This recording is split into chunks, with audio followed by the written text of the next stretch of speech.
Welcome back to Passports. It's Tuesday Travel Tips, and I'm Marlene. I'll show you how to book 'em, buy 'em, explore 'em, try 'em, warnings and watch, and info to go.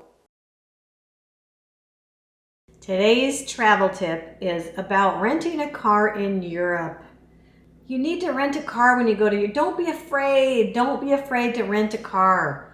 All the major airports have all of the car rentals. It's super easy to drive. The roads in Europe are beautiful and very well maintained. There's never any traffic, and your GPS works excellent there. When we travel there, we have to get a car because we want to get from the airport to our house, and we like to drive around and take massive road trips while we're in Italy.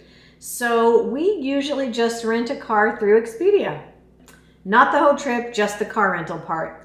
So we rent a car, and then when you get to Italy, it's whatever the equivalent of Avis or Hertz or whatever. Hertz actually has car rentals in Europe. They're affiliated with Hertz, but it's a local rental company, and it's really inexpensive.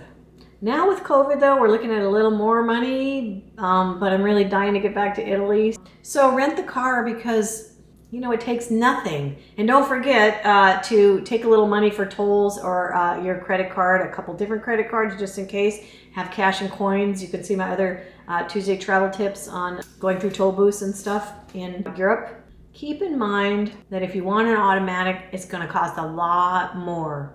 And they do that specifically to take advantage of Americans. I know this.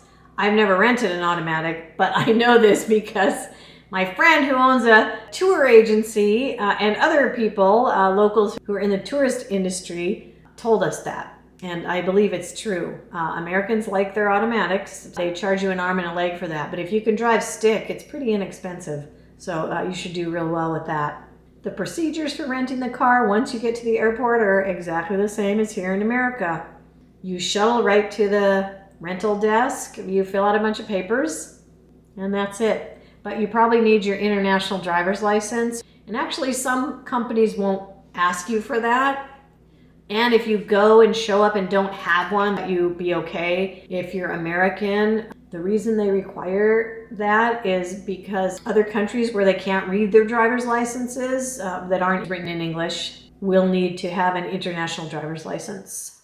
So other than that, do it if you can do it. It's so great to be able to roam around and explore. Just watch the signs and watch for parking areas and no parking and that kind of thing so you don't get a ticket. But other than that, rent a car and go have a blast and travel around Europe.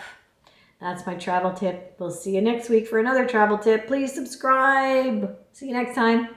Hey, check out our merch store with our logo and cool travel designs. All of our clothes are made with 100% cotton or organic cotton, all colors and sizes. Tees, tanks, hoodies, and more, along with accessories like mugs, glasses, cell phone cases, and masks. Please support our channel and get some cool merch. Store link in the description.